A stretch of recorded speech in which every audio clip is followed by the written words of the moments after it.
Gênesis capítulo 4, a partir do verso 1 até o verso 16.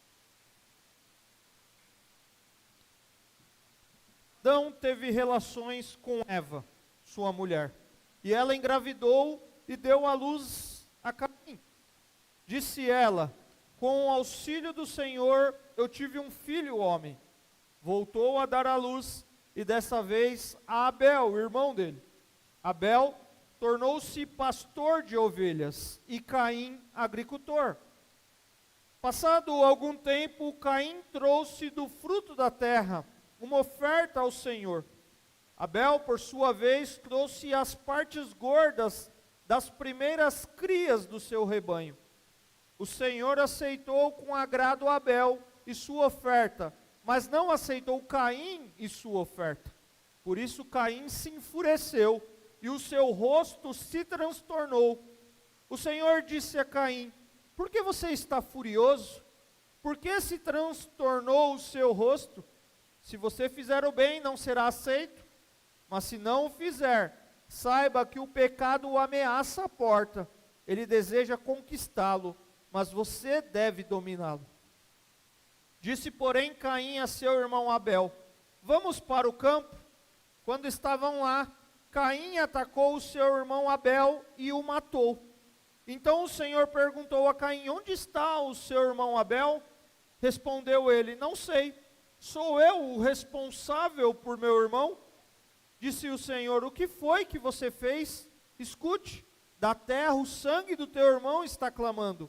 Agora terei que me esconder da tua face. Serei um fugitivo errante pelo mundo, e qualquer que me encontrar me matará. Mas o Senhor lhe respondeu: não será assim. Se alguém matar Caim, sofrerá 7 vezes a vingança.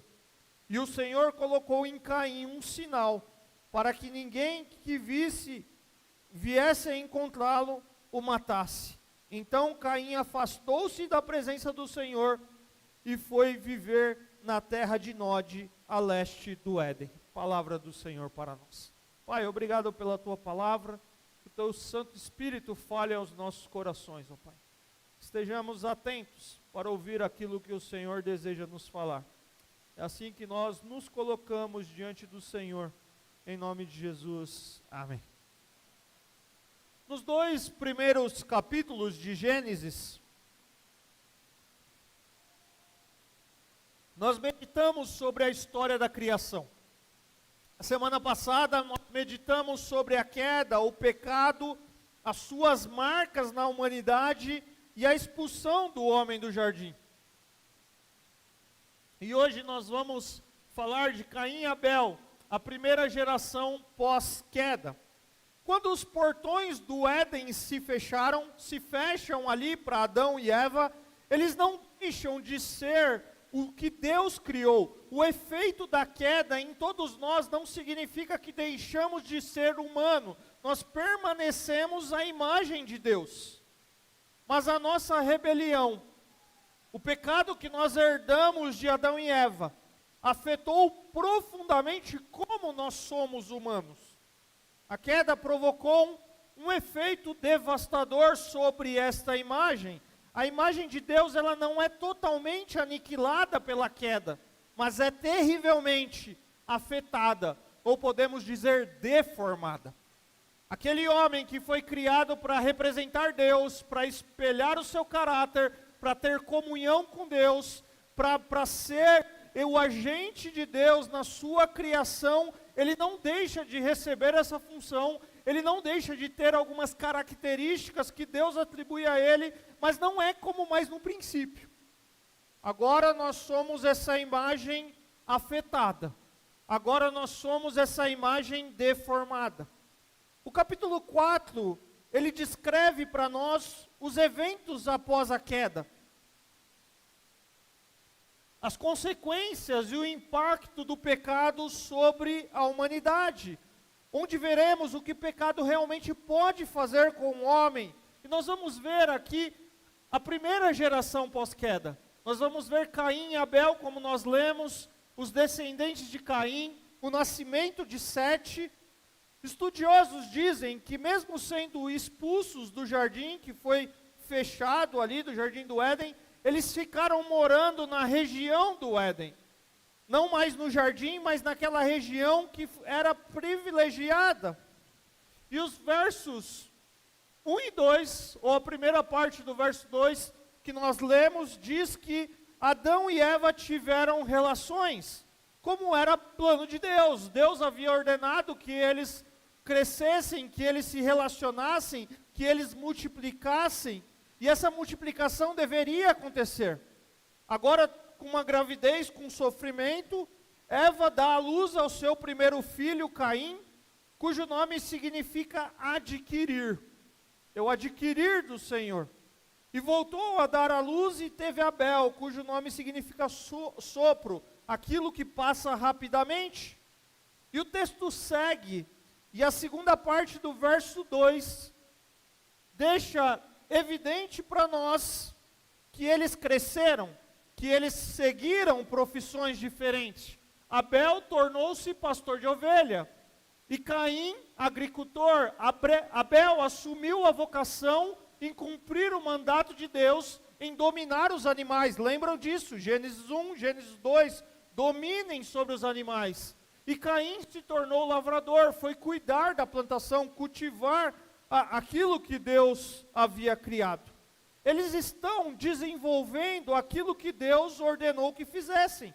O mandato, aquilo que nós chamamos de mandato cultural. A agricultura e a pecuária, então, são as primeiras profissões que aparecem nas Escrituras. Aí passou um tempo. Passado algum tempo, não sabemos quanto tempo, Caim, ele trouxe do fruto da terra uma oferta ao Senhor. Abel, por sua vez, trouxe partes gordas das primeiras crias do seu rebanho. E o Senhor aceitou com agrado Abel e sua oferta, mas não aceitou Caim e sua oferta. Os dois irmãos, eles vieram fazer sacrifícios. Os dois irmãos, eles trouxeram ofertas ao Senhor, fruto do trabalho de suas mãos. Suas ofertas estavam ligadas à sua ocupação. Eles estavam reconhecendo a bênção divina sobre as suas atividades. Eles estavam reconhecendo que tudo vinha do Senhor. E o verso 4, como nós lemos aqui, ele descreve a reação do nosso Deus diante da oferta dos dois. O Senhor aceitou com agrado Abel e sua oferta, mas não aceitou Caim e sua oferta. É importante destacar que Deus, ele primeiro se agradou de Abel e depois da sua oferta. Ou seja, Deus está mais interessado em quem nós somos do que naquilo que nós fazemos. Talvez, assim como eu, você esteja se perguntando, de onde Abel tirou a ideia de matar um animal, de pegar as partes gordas e ofertar ao Senhor? Você deve se lembrar da mensagem que nós vimos a semana passada, onde Deus, possivelmente, ele imola ali um animal para cobrir Adão e Eva com a pele do animal. Então é possível que Abel tenha aprendido isso de Adão, e Abel oferece esse animal imolado, esse animal sacrificado pela fé nas promessas de Deus, e possivelmente ele aprendeu do seu pai.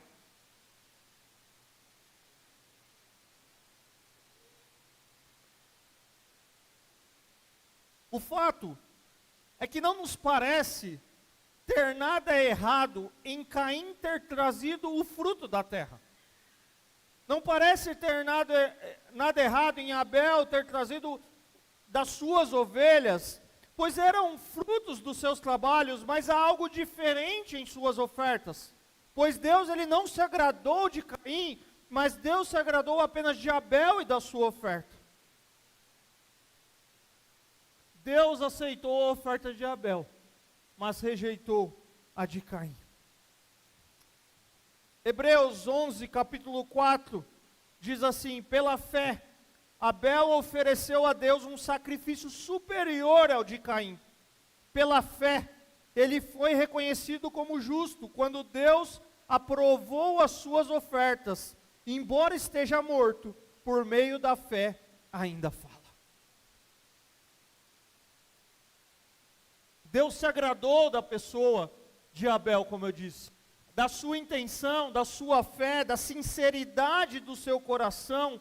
Deus está mais interessado em quem nós somos do que no que nós fazemos ou podemos fazer. Mas Caim, por outro lado, ele foi rejeitado. Não só Caim foi rejeitado, como a sua oferta, porque a intenção do seu coração possivelmente era má. Possivelmente não foi uma oferta cuidadosa, não foi uma oferta com consideração. Nós veremos ainda algumas atitudes de Caim, mas veja o que a própria Bíblia diz para nós sobre Caim. Judas, capítulo 11, verso 11. Judas é um daqueles livros de um único capítulo. Judas 11, lá no finalzinho da sua Bíblia, antes de Apocalipse. Olha o que diz Judas, verso 11. Ai deles, pois seguiram o caminho de Caim, buscando o lucro, caíram no erro de Balaão e foram destruídos na rebelião de Corá. São personagens bíblicos que Judas está citando aqui, e Caim é classificado como o patrono, o pai das falsas religiões. Os falsos mestres que Judas está atacando em sua carta, ele diz que eles seguiram os caminhos de Caim, que cultuaram a Deus da forma que Deus não havia ensinado, e com motivações que não agrada, a qualidade do que estava trazendo, o seu coração. Judas faz essa crítica a Caim. 1 João 3,12, voltar só um pouquinho aí da sua Bíblia, 1 João 3,12 diz assim: não sejamos como Caim, que pertencia ao maligno e matou seu irmão. E por que o matou? Porque as suas obras eram más, e as do seu irmão eram justas. É provável que quando Caim, ele leva aquela oferta, ele já estava andando com uma vida que não agradava a Deus. E João diz que ele matou Abel, porque as suas obras eram más. Ele não levou a oferta errada, a vida vegetal, o fruto da terra, até porque isso vai ser introduzido depois do Antigo Testamento, as ofertas de cereais, as ofertas da terra. Ele levava uma vida que não agradava a Deus. Ele estava debaixo da influência da serpente. Ele estava debaixo da influência de Satanás. E Deus, ele honrou apenas a oferta de Abel, por causa da motivação, da condição de Abel. Abel não ofereceu qualquer coisa, ele ofereceu as primícias. Deus olhou com favor para Abel e sua oferta por causa da fé que Abel tinha. As primeiras crias revelavam o conhecimento de que toda a produtividade do rebanho provém do Senhor, e o rebanho como um todo pertence a Ele. Abel tinha uma vida reta. É verdade que era sim um pecador. É verdade que nasceu sim em um mundo afetado pelo pecado. Mas a sua vida estava em retidão com Deus. E por isso ele prestou um culto aceitável a Deus. Deus se agradou do coração de Abel. Por outro lado, a vida de Caim estava errada com Deus, e por isso a sua oferta não foi aceitável. Deus viu o coração dele, Deus sabia das suas intenções, Deus sabia se a oferta seria um culto prestado a ele, ou um ritual religioso sem vida, feito por obrigação, querendo manipulá-lo. Caim era um falso adorador. Sua vida não foi aceita na presença de Deus. Mas Abel, por outro lado, repito, ele adorou a Deus. Abel, ele prestou honra a Deus. Ele prestou um culto dirigido a Deus. Ele estava lá, diante do altar do Senhor, com o coração de um adorador, trazendo as partes gordas das primeiras crias do seu rebanho. Em sua adoração, ele trouxe as suas primícias para cultuar o Senhor. Nós precisamos parar aqui, porque nós não estamos lá no contexto de Abel. Mas Abel, como nós lemos, Hebreus 11, com a sua vida, a sua fé, nos ensina que o seu coração era de um adorador. Abel adora a Deus com tudo que ele tem, com tudo que ele é, e Deus criou a mim e a você para adorá-lo. E como que nós adoramos a Deus? Jesus vai ter um encontro com uma mulher, e ele vai dizer como adorá-lo. Ela chega para Jesus e diz assim: nossos pais diziam que era esse monte, outros diziam que era esse, e aí Jesus vai dizer: vem a hora e já chegou, que os verdadeiros adoradores adorarão em espírito e em verdade. Deus não se impressiona, queridos, com a nossa voz. Deus não se impressiona com os nossos gestos, com as nossas palavras, embora tudo isso faça parte da nossa liturgia. Não dá para pôr qualquer um aqui para cantar, não dá para pôr o Bruno para cantar. Mas Deus não, Ele não se agrada com as nossas vozes. O que Deus realmente se importa é com o nosso coração. Deus é digno de adoração e deseja ser adorado, portanto, tudo em nosso culto deve glorificar a Deus, deve apontar para Deus, deve levar as pessoas a honrarem o nome dEle. O culto deve conduzir o adorador a um encontro com Deus. Porque culto, queridos, é encontro com Deus. E é assim que deve ser a vida de um adorador. A adoração verdadeira não dá e não pode ocorrer onde não se crê em Deus, onde Ele não é considerado, onde Ele não é obedecido. Nós adoramos um Deus que é o Criador, que é o sustentador de todos os seres humanos, de todas as coisas. Ele é a origem de todas as coisas, Ele é a razão pela qual todas as coisas existem. Nós somos criados e salvos para o louvor da sua glória. E quando nós adoramos a Deus, queridos? Quando nós estamos aqui reunidos, mas também quando nós estamos lá na nossa casa.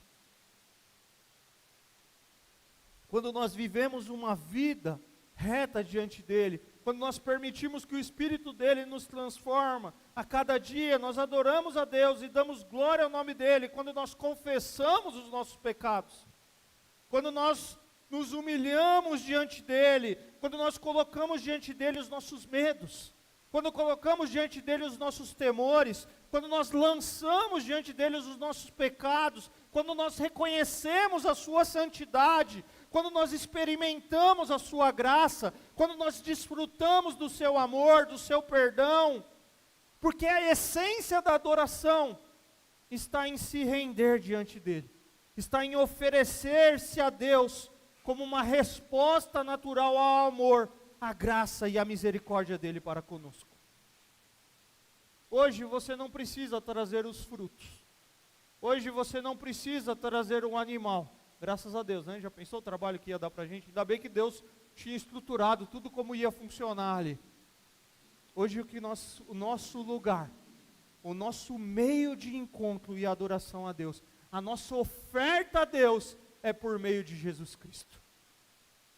É ali que nós oferecemos um culto agradável a Deus. Toda a nossa adoração se origina na cruz. Toda a nossa adoração se origina na obra de Cristo, na morte e na ressurreição de Jesus. E para Ele converge. É por meio dEle que nós adoramos. Então a primeira coisa que eu gostaria de pontuar para você nessa noite: se você não tem Jesus como Senhor e Salvador da sua vida, você não pode adorá-lo em espírito e em verdade. Só há uma forma de adorar a Deus em espírito e em verdade, por meio de Cristo Jesus. Só há um caminho de conexão com Deus, de adoração a Deus, de uma oferta aceitável a Deus, é por meio de Cristo Jesus. É por meio dele que a gente pode dizer e falar: Senhor, eu sou um pecador, miserável, que não deveria estar sentado ou estar aqui, mas por meio de Cristo Jesus, o amor me alcançou, e o seu amor tem me transformado a cada dia. Essa é a verdadeira adoração, queridos.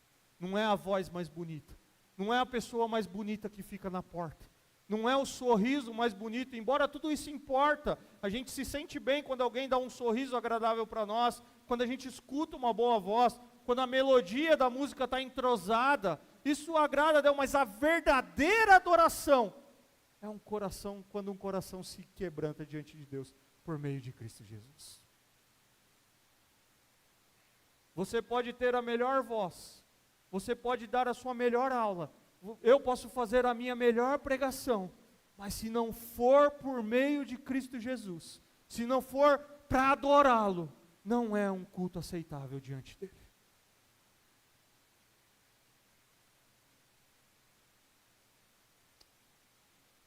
E é interessante que a segunda parte do verso 5 vai dizer que Caim percebeu, obviamente, que o seu culto não foi, a sua oferta não foi agradável a Deus, e por isso Caim se enfureceu e o seu rosto se transtornou. Já viu uma pessoa brava e irada, com o rosto fechado, carrancudo? Eu penso que Caim ficou mais ou menos assim. Aquele que você olha para ele e dá até medo. Foi assim que ele ficou. E os versos 6 e 7 que nós lemos, descrevem Deus falando com Caim, o que mostra que Deus não deixou de falar com os homens depois que o expulsou, o primeiro casal do Éden ali. E Deus faz uma advertência, Deus faz uma alerta a Caim. Ele questiona o porquê ele estava furioso, ele questiona o porquê está transtornado. Ele olha para o Caim e fala assim: Caim, entre aspas, parafraseando aqui, por que o culto que você terminou hoje você saiu da igreja bravo? Não foi isso, obviamente. Mas por que você saiu da igreja bravo? Por que você saiu transtornado? Por que aquela música que tocou, estou exemplificando aqui, você não gostou e te deixou irado? Aí Deus olha para ele e diz assim: se você fizer o que é certo, se você fizer o bem, você vai ser aceito. Qual é o caminho para ser aceito? Deus está estabelecendo para Caim é fazer o bem, é fazer o que é certo. Para nós é Cristo Jesus. E se ele não se arrepender, Deus fala, se ele não mudar a sua atitude e não abandonar o ódio que estava em seu coração, o pecado estava à porta. O pecado estava ali para pegá-lo, estava ali para destruí-lo, e ele deveria ou poderia dominá-lo. Mas olha o que Caim faz, verso 8. Vamos lá para o campo? Vamos jogar uma bolinha? Lógico que o campo aqui não é um campo de futebol, mas vamos jogar uma bolinha lá? Vamos se divertir? E quando eles estavam lá, Caim atacou o seu irmão e o matou. Apesar da advertência do Senhor, Caim endureceu o seu coração, ele estava magoado, ele estava com ciúmes, ele estava bravo com aquela situação, mas agora ele se torna o assassino do seu irmão. Ele chamou o seu irmão para ir ao campo. Alguns estudiosos defendem que já havia mais gente aqui na terra, nesse período, e de uma forma premeditada, influenciado por Satanás, ele mata o seu irmão. E aqui nós temos o primeiro homicídio na história humana. O pecado está neste mundo, e vem circulando pela descendência de Adão. Moisés está mostrando isso ao escrever esse livro para aquele povo. O pecado está neste mundo, ele está circulando pela descendência de Adão. Esse é um relato de um assassino premeditado. Um irmão se voltando contra o outro, feito contra uma pessoa correta, contra um adorador. O primeiro culto gera uma briga, e depois dessa briga, passa-se um tempo, e há uma morte em família. Um irmão mata o outro. Você consegue imaginar a seriedade disso, querido? Já brigou com o seu irmão, com a sua irmã alguma vez? Algumas, né? Acho que todo irmão briga. Mas irmão é aquele negócio. Você pode estar brigado, mas se mexeu com ele, o que acontece? Hein? É meu irmão. Você pode não estar olhando para ele, mas mexeu com ele, mexeu com meu irmão. Porque tem esse vínculo, tem essa ideia, né, esse laço familiar. E matar um irmão é coisa séria. Todo mundo aqui em algum momento já sentiu vontade de estrangular o irmão, mas nunca passou pela sua cabeça matar o seu irmão. Talvez só pôr a língua para fora. Eu posso contar um pecado aqui para os irmãos? Eu já me arrependi disso. Eu sou 4 anos mais velho do meu irmão. E o meu irmão, numa fase da vida aí, eu não lembro exatamente a idade, o meu irmão não gostava muito de ser desafiado, e ele ia lá e... Aí eu cheguei para o meu irmão uma vez e falei assim, olha que coisa, eu já pedi perdão para Deus por isso, eu duvido você pôr a língua A Daísa sabe dessa história. Eu duvido você pôr a língua no negócio do fogão, lá na boca do fogão. E eu não contei para ele que minha mãe tinha acabado de tirar um negócio de lá. E o que ele foi fazer? Meteu a língua no negócio lá, deu para ouvir até o tch. Imagina meu irmão depois disso, queridos. A vontade de me matar. Meu irmão já pegou um cabo de vassoura e já deu em mim, nessas brigas de irmão. Mas é irmão. Se mexesse com ele lá na escola, eu nunca fui o valentão, mas eu ia arrumar alguém para ir junto comigo lá para livrar ele. Porque é irmão. Mas esse relato bíblico mostra para nós que na família, por conta do pecado, há uma ruptura, há uma briga, há uma história muito feia. Se a gente escuta, e eu não estou tirando a gravidade de qualquer assassinato, mas se a gente escuta que alguém matou outra pessoa, no contexto que nós vivemos, nesse mundo violento, isso dói, mas matar alguém é um crime. Mas quando a gente olha e a gente vê um pai matando um filho matando um pai, um irmão matando um irmão, isso amassa a gente por dentro. Sim ou não? Você fala, não é cabível. E é isso que acontece na primeira família. E a história de Caim e Eva, e a história de Caim repete a história de Adão e Eva. Escolhas erradas, consequências, desobediência a Deus e expulsão do paraíso. Caim, ele desobedeceu a Deus, e agora ele não vai ser mais expulso do jardim do Éden, porque eles não estavam mais ali, mas ele vai ser expulso daquela região.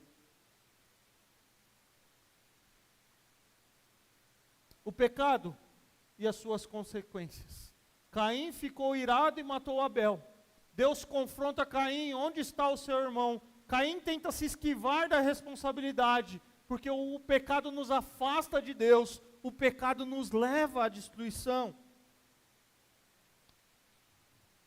E Deus, de uma forma muito parecida que ele faz com Adão, ele pergunta para Caim, onde está o seu irmão? E Caim, de uma forma muito desrespeitosa, fria, com indiferença, ele responde, não sei, sou eu responsável por ele? O que o pecado fez lá atrás? Foi a mulher que o Senhor me deu, ou seja, a culpa é do Senhor e da mulher. Quando Deus chega para a mulher, foi a serpente que me enganou. E agora aqui, eu sou responsável pelo meu irmão? Senhor, problema seu. Eu não tenho nada a ver com esse cara aqui. Obviamente, assim como Deus viu Adão e Eva comendo do fruto proibido, ele viu Caim matando Abel. Deus sabia o que tinha acontecido, ele queria despertar a consciência de Caim. Ele poderia, assim como Adão e Eva, admitir o seu pecado, ele poderia confessar ao Senhor, e mesmo diante de Deus, ele mente e não confessa o seu erro. E Deus vai punir Caim, como nós vamos ver a seguir. Já contei aqui algumas vezes, durante o meu tempo de seminarista, eu fiz estágio na Fundação Casa.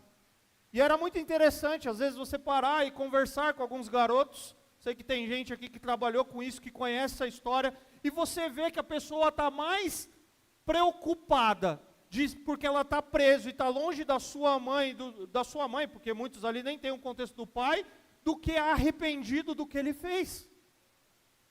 Não, eu roubei um celular. Não, eu fiz um furto de um carro. Tá, é normal isso? Mas naquele ambiente se torna normal. E o peso é porque eu estou aqui. E a música que eles mais gostavam de cantar, eu já dei esse exemplo aqui, era restitui, traga de volta o que é meu. E fazia um coro, liberdade. Porque era isso que eles queriam, liberdade. Porque o pecado faz isso em nós, queridos. O pecado é, eu estou injustiçado aqui dentro. Eu preciso de liberdade. Mas a oportunidade que Deus nos dá é de confessarmos os nossos pecados. É dizer, eu errei. Eu não deveria ter pego aquele celular. Eu não deveria ter furtado aquele carro. E mais do que liberdade, é transformação. Eu quero fazer uma segunda aplicação aqui para nós. E com isso eu quero pegar a fala do Augusto Nicodemos. Ele diz assim, grandes pecados sempre têm pequenos começos. Grandes pecados, isso aos nossos olhos de consequências, ele sempre tem pequenos começos. Isso é atual para nós.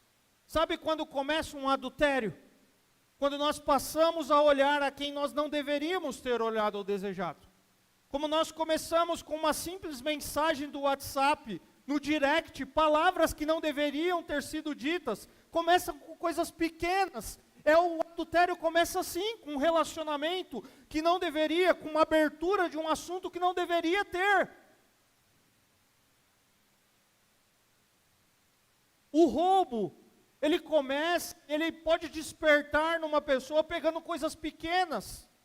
Um simples lápis, uma simples caneta, um pacote de folha no escritório colocado na mochila, e quando vemos a pessoa se torna desonesta, a pessoa se torna corrupta, um mentiroso compulsivo, ele começa contando pequenas mentiras. É assim que começa o pecado em nós, queridos. Você já teve que lidar com uma pessoa, e nós já lidamos com isso em outros ambientes, que a pessoa é tão mentirosa, que nem ela consegue acreditar que a história que ela inventa é uma mentira.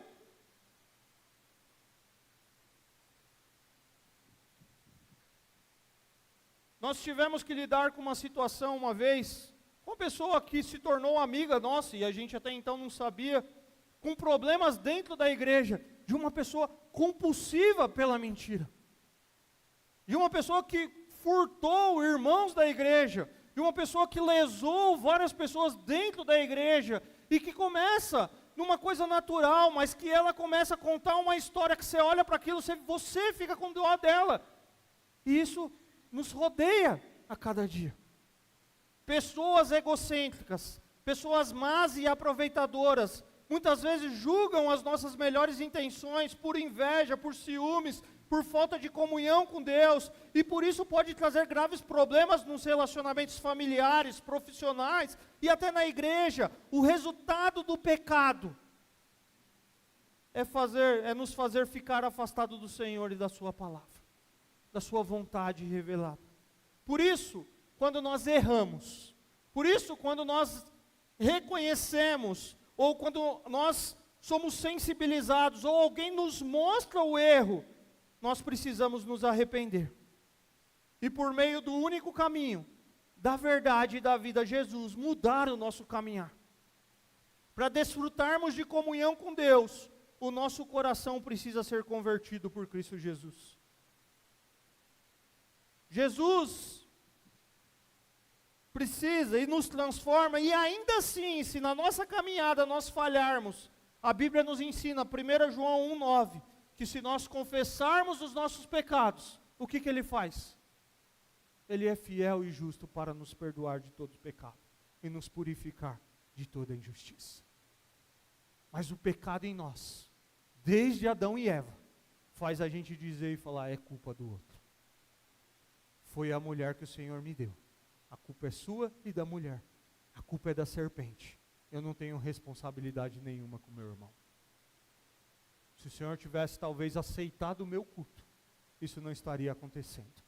Mas porque o Senhor rejeitou, eu faço isso. Isso é fruto do pecado, queridos. E nos versos 11 a 16 nós lemos, vai descrever o castigo de Deus sobre Caim. Deus, Ele amaldiçoa Caim sobre a terra.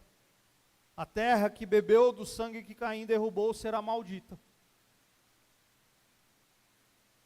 Caim será maldito. Ele é afastado da comunhão com Deus. Deus torna infértil e improdutivo o solo que Caim plantar. Imagina você plantar alguma coisa, irmão Luiz, e todo solo que plantar não dá nada. Não é legal, né, para alguém que gosta de plantar. É frustrante. Mas para o Caim, Deus está dizendo assim, ó, tudo que você colocar a mão, cara, esquece. Ele deixa de ser um agricultor, e passa a ser um nômade. Alguém vagando de um lugar para o outro. Ele será um andarilho sobre o mundo. Mas olha que interessante. Diante do castigo que Deus coloca, Caim ele não se quebranta. Caim ele não mostra arrependimento. Caim ele se vitimiza. Ele diz assim para Deus, meu castigo é maior do que eu posso suportar. É duro demais, Senhor. Não dá para viver assim. Talvez ele não estava triste pelo que havia feito com seu irmão, mas sim com o seu castigo, estão me punindo. E Deus, em sua misericórdia e graça, Ele poupa a sua vida. E Ele coloca sobre ele um sinal para protegê-lo. A gente acha que esse sinal é símbolo de maldição. Mas esse sinal é símbolo da proteção de Deus, da graça de Deus. Nós não sabemos o que é isso, tem várias teorias, não quero entrar aqui. Mas Caim afastou-se da presença do Senhor. Ele sai daquele local em que Deus manifestava a sua presença. Essa seria a melhor frase. Ele é expulso daquele local. Se fosse hoje, é como se Caim tivesse sido expulso da igreja, da comunidade de fé. Ele se desliga do seu relacionamento com Deus, de seus pais, dos seus parentes, e ele vai habitar em uma terra chamada Nod, que ficava a leste do jardim. E ele vai então para lá, verso 17, vai lá comigo para o verso 17. Adão e Eva tiveram relações, nasceu Caim. Agora, Caim tem relações com a sua mulher, verso 17. Caim teve relações com a sua mulher e ela engravida e deu à luz a Enoque. Depois Caim fundou uma cidade, a qual deu o nome do seu filho Enoque. A Enoque nasceu Irade. Irade gerou a Meujael. Meujael a Metusael. E Metusael a Lameque. Você está procurando um nome para pôr no seu filho aí? Lameque tomou duas mulheres, uma chamava-se Ádata e outra Zilá. Ada deu à luz a Jabal, que foi o pai daqueles que moram em tendas e criam rebanhos. O nome do irmão dele era Jubal, que foi o pai de todos os que tocavam harpa e flauta. Zilá também deu à luz a um filho chamado Tubal-Caim, que fabricava todo tipo de ferramenta e ferro. Tubal-Caim teve uma irmã chamada Naamá. Disse Lameque às suas mulheres, Ada e Zilá: ouçam-me, mulheres de Lameque, escutem as minhas palavras. Eu matei um homem porque me feriu, e um menino porque me machucou. Se Caim é vingado 7 vezes, Lameque será 77. O texto que nós lemos, os versos que nós lemos aqui, a continuidade, diz que Caim, ele teve relações com a sua mulher, ela engravidou, ela deu à luz a Enoque. Talvez a pergunta que você está fazendo é com quem Caim se casou. Certo? O texto não falou mais nada além de Adão e Eva. Ele foge para Nod, e ali possivelmente ele conhece a sua esposa. E agora, a grande questão é que nós podemos pensar que quando Caim matou Abel, fugiu para a região de Nod, já havia mais gente na terra. E essa é a ideia óbvia que nós precisamos pensar. A gente lê esse texto com apenas Adão e Eva, Caim e Abel em mente, mas Adão viveu 930 anos. Quando esse episódio de Caim e Abel aconteceu, ele já poderia ter mais de 100 anos, por exemplo. Possivelmente eles já tinham filhos, poderiam já ter netos, bisnetos de Adão e Eva ali. Naquele tempo, o tempo de vida era maior. Acho que com 100 anos já dava para ter uma familhinha grande, não dava não? E assim que a população começou, a multiplicar-se, então, obviamente, deveria haver algum parentesco entre Caim e sua esposa. Caim provavelmente, depois Deus vai padronizar isso, mas Caim provavelmente ou casou com uma irmã, ou casou com uma prima, ou casou com uma sobrinha. Esse é um bom assunto para EBD, não é? Então, se você não tem vindo para EBD, eu convido você a vir nas nossas EBD. Lembrando que domingo que vem, por conta do retiro, nós não teremos EBD, mas teremos o culto normal às 18 horas, tá? Então, domingo que vem não teremos EBD às 9 horas, mas teremos o culto às 18 horas. Mas esse é um bom assunto para conversar, para discutir na EBD. Mas aqui nós precisamos ter em mente que existia mais gente, obviamente. E Caim, ele teve relações com a sua mulher, ela engravidou, ela dá à luz a Enoque. E depois Caim, ele funda uma cidade, uma pequena vila, a qual ele dá o nome do seu filho. E ali se desenvolve a descendência de Caim. que é uma geração que, como nós veremos ao longo dessa série, se desvia de Deus e se corrompe. Mas vale aqui a gente, por conta do nosso tempo, destacar um camarada chamado Lameque. Esse camarada, de forma egoísta, ele sai do padrão que Deus estabeleceu para o casamento. O que Deus falou? Deixará homem, pai e mãe e unir-se-á a sua mulher, e os dois serão uma só carne. Foi isso que a gente viu até agora. Mas o Lameque, ao invés de uma esposa, o que ele quis? Duas. E aí a Bíblia registra esse caso. E é interessante que a Bíblia, ela registra os casos, ela registra o formato da família, utilizando-se da poligamia, mas ao invés de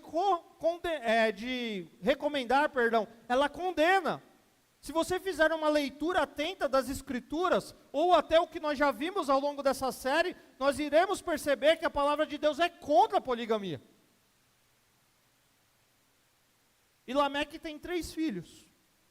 2 mulheres, 3 filhos. Jabal, Jubal e Tubal-Caim. E cada um deles se destaca dentro de uma atividade. Deus, com a sua graça, concede a eles inteligência para desenvolver a criação, para produzir coisas boas. A descendência de Caim, ela floresce, ela progride, ela desenvolve os potenciais que Deus incluiu em sua criação. O desenvolvimento cultural, ele começa, mas ele começa com um homem que mostrou o seu desprezo pelo governo supremo de Deus. Essa árvore genealógica de Caim descreve esse cara arrogante, polígamo e homicida, que produziram coisas boas para esse mundo. Esse Lameque, ele não só introduziu a poligamia, como ele matou um rapaz, e alguns vão dizer que não é um rapaz, não são 2 aqui, é um rapaz mais jovem, e ele se vangloriou disso. Ele fez vingança com as suas próprias mãos, e ele mostrou indiferença, ele mostrou independência em relação a Deus. É o segundo assassinato que a Bíblia menciona. E de forma arrogante ele toma o lugar de Deus. Ele diz assim: se Caim será vingado 7 vezes, se alguém matar ele, o que eu falo para mim mesmo, Lameque, é que será 77 vezes. Ele se coloca no lugar de Deus. Ele quer imitar a Deus.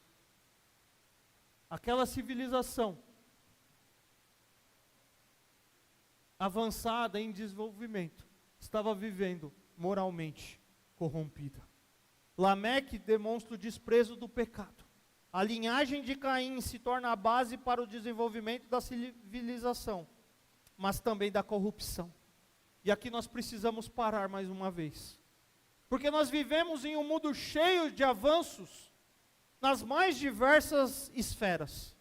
Isso em si não é um problema. Deus capacita e na sua graça comum Ele dá inteligência aos ímpios para produzirem coisas boas.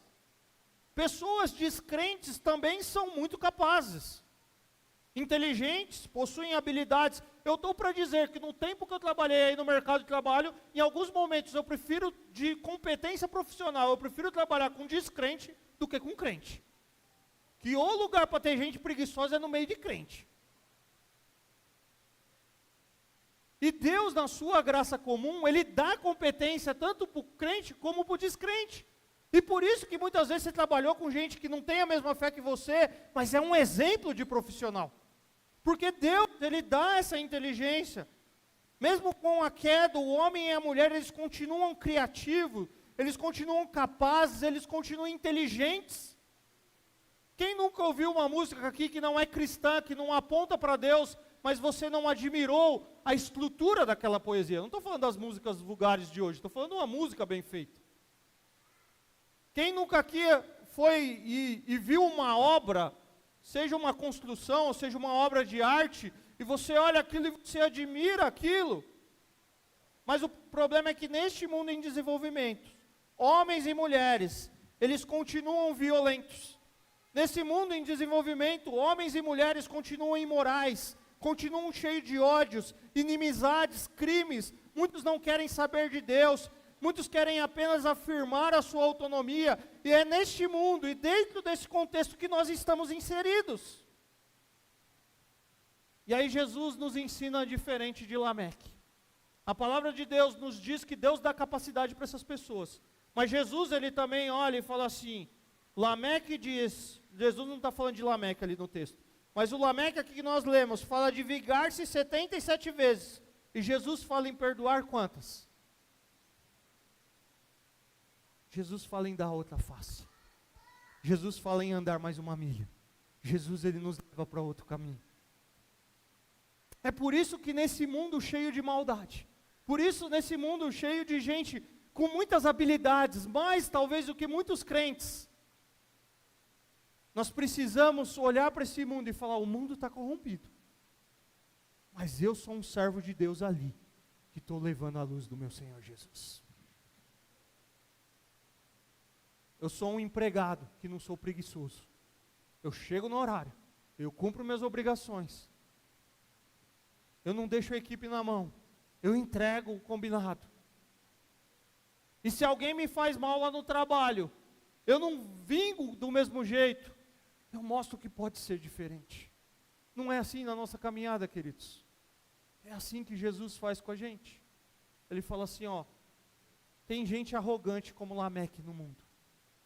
Tem gente que vai bater no peito como Lameque aqui, mas você dá outra face. Você anda mais uma milha.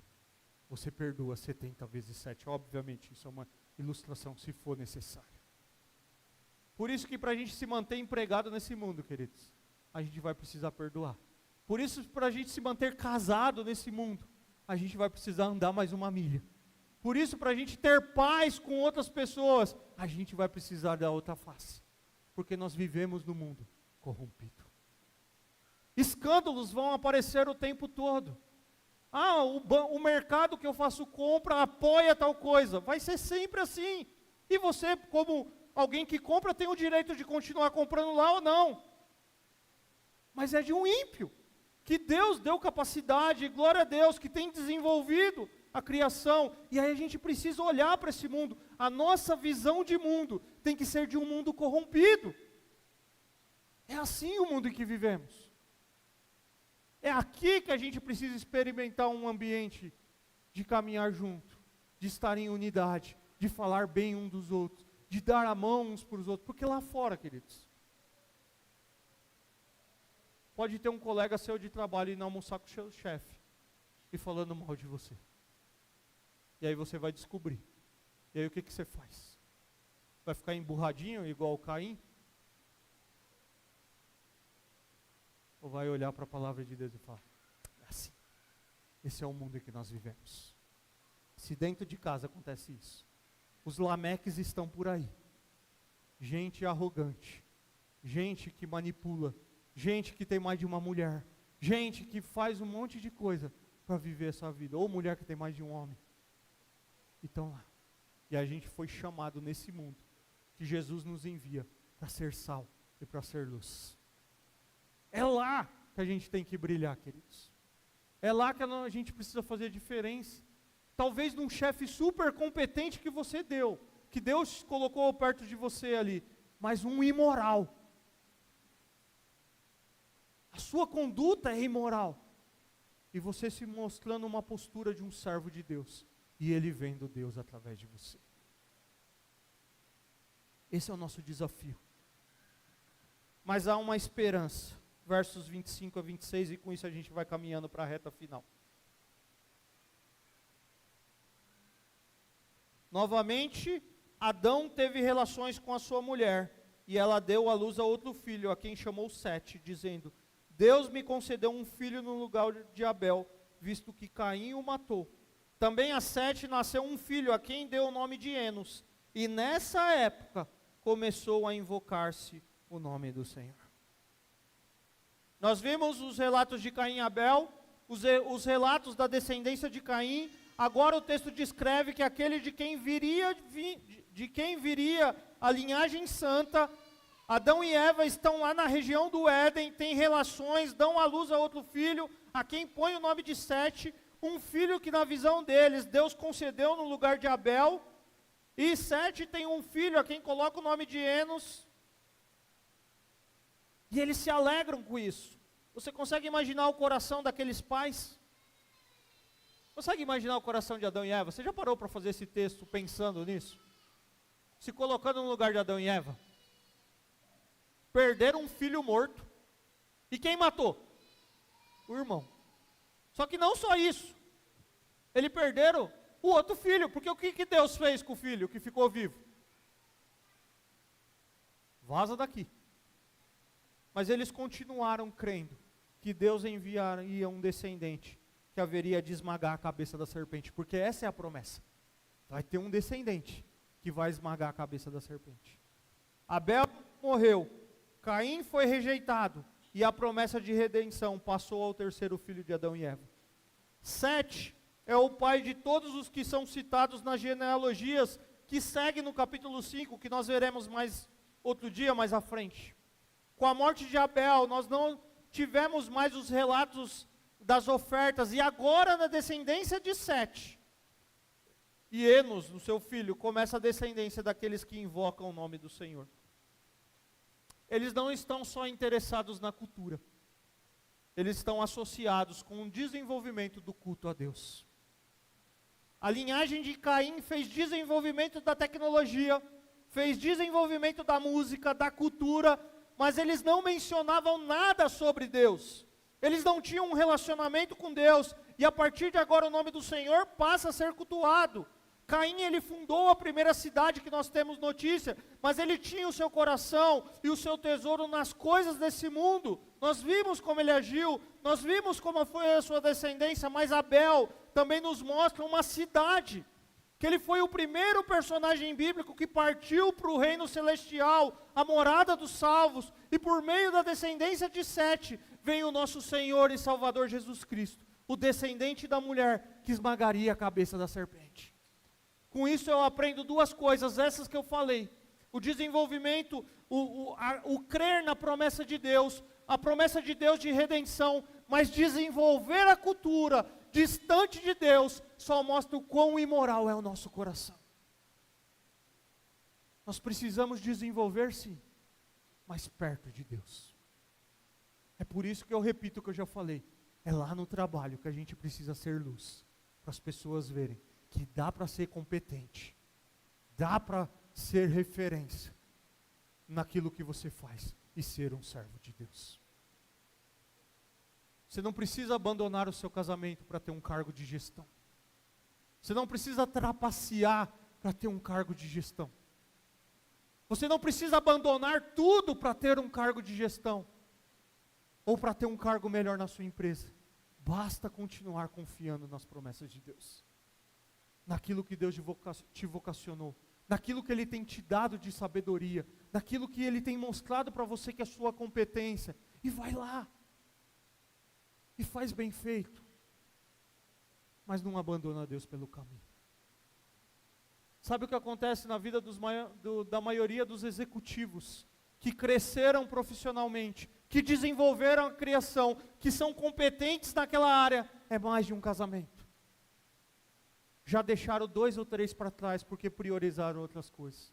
Já não tem mais relacionamento com filhos, porque os filhos só foram mimados com o dinheiro que ganharam. As casas que compraram e acumularam são partilhas de bens, guerras entre famílias. Mas dá para ser diferente, queridos. Eu não estou aqui pregando uma ideia de que todo mundo tem que ser rico, mas eu creio em crente, que pode ser alguém bem desenvolvido na vida e pode ser um homem e uma mulher de Deus. Para isso, para desenvolver, basta ter no seu coração o que esse cara teve. Nessa época, começou a invocar o culto a Deus. Nessa época, começou-se a ter relacionamento com Deus. Nessa época, começou-se a considerar a Deus. Nessa época, começou-se a ter uma caminhada com Deus. É isso que nós vamos ver em Gênesis 5. Obviamente, nós vamos ver quão imoral essa sociedade se torna. Eu quero caminhar para a conclusão.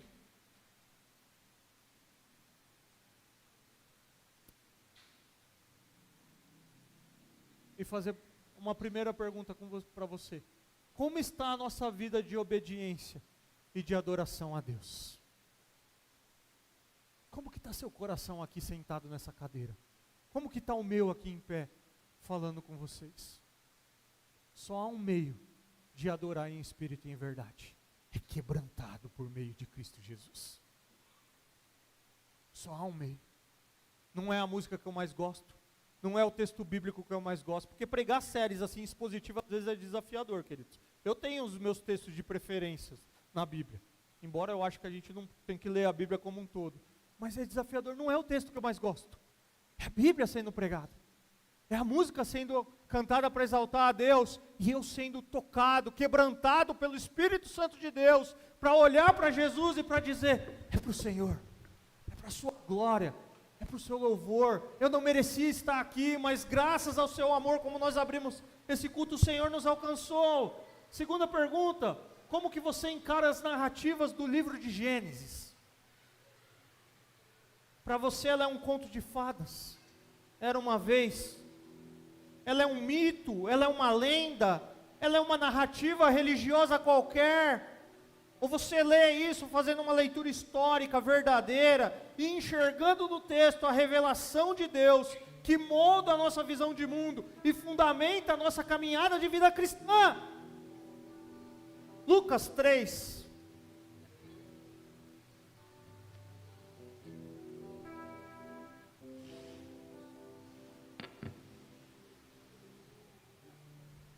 Quando nós lemos a genealogia de Jesus lá em Mateus, ele começa a partir de Abraão.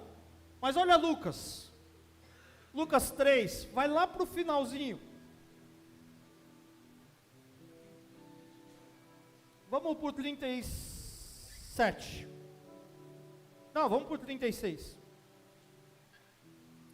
A genealogia aqui está de trás para frente, tá? Filho de Cainá, filho de Arfaxade, filho de Sem, filho de Noé, filho de Lameque, filho de Matusalém, filho de Enoque, filho de Jared, filho de Maalalel, filho de Cainã, filho de Enos, filho de Sete, filho de Adão, filho de Deus. Quem que vem dessa descendência aqui? Quem que vem dessa descendência aqui, queridos? Jesus, o nosso Senhor, o nosso Salvador. A nossa esperança, ela deve estar alicerçada naquele que veio, esmagou a cabeça da serpente, morreu e ressuscitou dos mortos, está sentado à direita de Deus e virá um dia para nos buscar. O texto que nós vimos hoje é o reflexo do homem que está espiritualmente morto, que é o texto que eu abri esse culto nessa noite, Efésios capítulo 2, a condição de todo ser humano, que precisa da graça divina, que precisa da redenção por meio de Jesus Cristo, porque o pecado corrompe a boa criação de Deus, mas a salvação de Deus, como eu terminei o culto a semana passada, em Cristo Jesus, ela restaura a criação. Eu queria que você fizesse uma análise da sua vida nesse momento. Como está o seu coração? Cristo é a solução definitiva para o pecado, trazendo reconciliação. Só há uma forma, queridos, de ter relacionamento com Deus. Só há uma forma de ter um culto aceitável a Deus. É por meio daquele caminho, por meio daquele que é a verdade e por meio daquele que é a vida. Pai, obrigado pela tua palavra.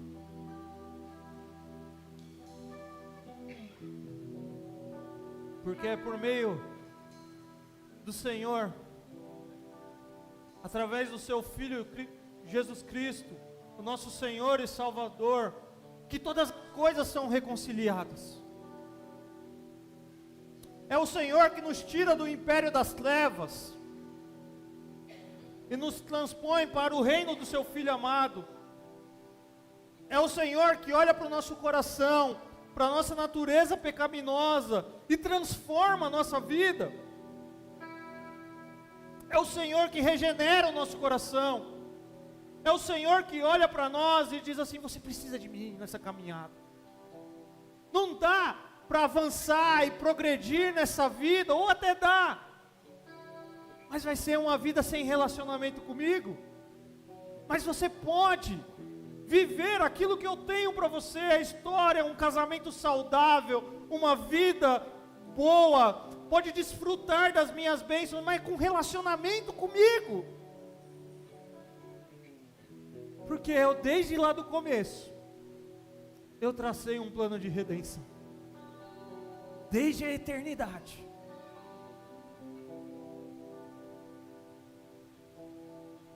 Eu tenho chamado aqueles pelos quais eu desejo salvar e perdoar. Obrigado, Pai, porque o Senhor tem nos ensinado isso na Tua palavra. E talvez nessa noite aqui, ó Pai, no meio da Sua igreja, o Senhor trouxe pessoas que precisam reconhecer, ó Deus, que talvez são um Lameque, são gente arrogante, que se gabam daquilo que fazem, que não agrada ao Senhor, que não estão de acordo com a Tua palavra. Talvez tem gente como Jubal e outros que nós lemos aqui, que estão desenvolvendo e muito bem a sua criação por conta da sua graça comum, mas são aqueles que não invocam o nome do Senhor.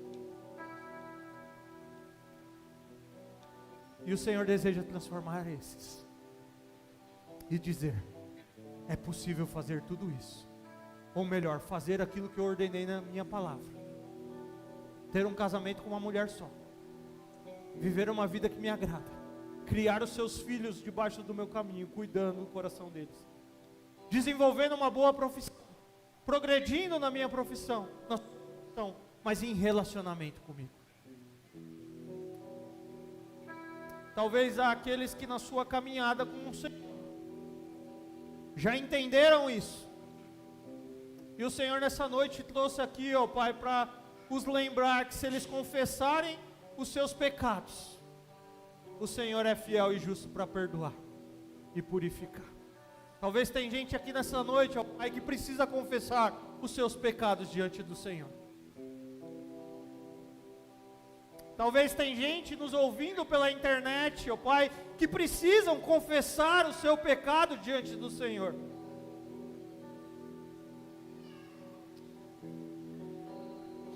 O Senhor nos trouxe aqui para nos lembrar que é por meio do Senhor que nós precisamos fazer todas as coisas, e que ao Senhor seja a glória para todo sempre. Amém?